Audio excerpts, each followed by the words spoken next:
निर्दलीय उम्मीदवार नरेश मीणा और एसडीएम के बीच थप्पड़ कांड के बाद नरेश मीणा को गिरफ्तार कर लिया गया और गिरफ्तारी के बाद उनका मेडिकल कराया गया। मालपुरा थाने में नरेश मीणा का मेडिकल कराया गया।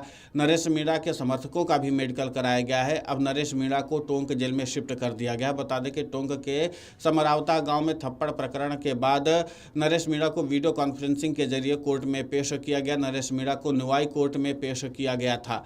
कानून व्यवस्था का हवाला देते हुए नरेश मीणा को वीडियो कॉन्फ्रेंसिंग के जरिए पेश किया गया। कोर्ट ने नरेश मीणा को 14 दिन की न्यायिक अभिरक्षा में भेज दिया। गौरतलब है कि 13 नवंबर को देवली उनियारा में उपचुनाव के दौरान नरेश मीणा ने एसडीएम अमित चौधरी को थप्पड़ जड़ दिया था, जिसके बाद मामला काफी ज्यादा भड़क गया। वहीं देर रात नरेश मीणा के समर्थक और प्रदर्शनकारियों ने हंगामा कर दिया और उसके बाद पुलिस पर पथराव किया गया, जिसके बाद पुलिस की ओर से जवाबी कार्रवाई करते हुए लाठीचार्ज और आंसू गैस के गोले भी छोड़े गए थे। साथ ही नरेश मीणा को हिरासत में लिया गया, लेकिन नरेश मीणा भारी भीड़ के बीच पुलिस की हिरासत से फरार हो गए। नरेश के समर्थकों ने मौके पर पुलिस पर पथराव किया। पथराव में कई पुलिस के जवानों को चोटें भी हैं और एसटीएफ के जवान भी घायल हो गए। टोंक जिले के देवली उनियारा सीट के उपचुनाव के दौरान एसडीएम को थप्पड़ मारने के मामले में गिरफ्तार निर्दलीय उम्मीदवार नरेश मीणा को अब 14 दिन की न्यायिक हिरासत में भेज दिया गया है। गुरुवार को भारी हंगामे के बाद नरेश मीणा को शुक्रवार को अदालत के सामने पेश किया गया। सुरक्षा कारणों से मीणा को अदालत नहीं ले जाया गया, बल्कि उनकी पेशी वीडियो कॉन्फ्रेंसिंग के जरिए हुई है।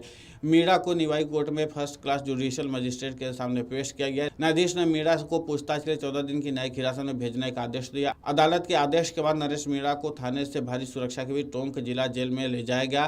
पुलिस के घेरे के बीच मीणा को पुलिस की वैन में बिठा करके जेल ले जाया गया।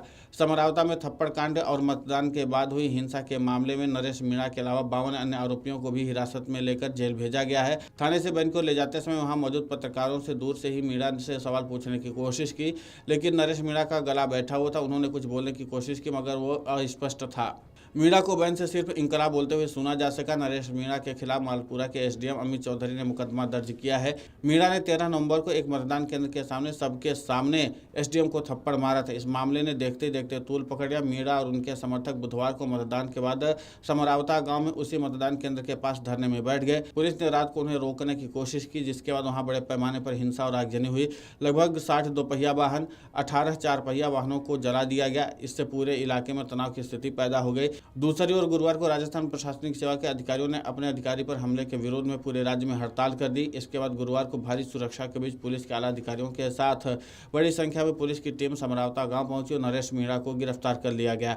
मीणा की गिरफ्तारी के बाद उनके समर्थकों ने हंगामा करने की कोशिश की और पुलिस को आंसू गैस के गोलों का इस्तेमाल करना पड़ा। उनके समर्थकों ने रोड जाम करने की भी कोशिश की। शुक्रवार को मीणा के समर्थकों ने जयपुर कोटा हाईवे को जाम करने की कोशिश की, मगर पुलिस और प्रशासन की समझाइश से स्थिति को नियंत्रित कर लिया गया। इस बीच आरएएस अधिकारियों ने भी मुख्यमंत्री भजनलाल शर्मा से अपने प्रतिनिधिमंडल की मुलाकात के बाद अपनी हड़ताल को समाप्त कर दिया है, लेकिन मामला तूल पकड़ता चला जा रहा है और अभी भी उनके समर्थक जो हैं हंगामा करने के लिए तैयार बैठे हुए हैं। और इन्हीं सब चीज़ों को देखते हुए फिलहाल अब इस बात की चर्चा हो रही है कि नरेश मीणा पर आखिर और क्या क्या कार्रवाई हो सकती है।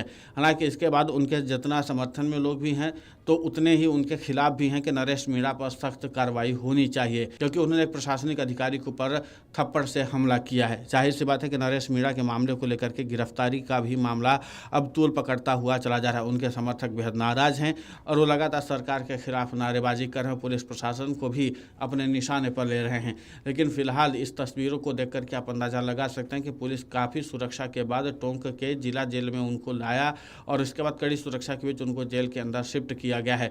जाहिर सी बात है कि अन्य किसी जेल में उनको रखना सुरक्षा के लिहाज से अच्छा नहीं था, लिहाजा उनको जिला जेल टोंक में लाया गया है। और इसी के नाते से उसकी तस्वीर जैसे ही सामने आई, उनके समर्थकों का हंगामा शुरू हो गया। सोशल मीडिया पर जमकर कैंपेनिंग भी की जा रही है। देखना होगा कि आगे 14 दिन की अदालत जो न्यायिक हिरासत में भेजा है, उसके बाद नरेश मीणा पर क्या फैसला लिया जाता है। क्या नरेश मीणा को रिहा भी किया जाता है या उनके ऊपर और भी आगे कोई केस चलता है जिसके नाते से उनकी रिहाई में देरी हो।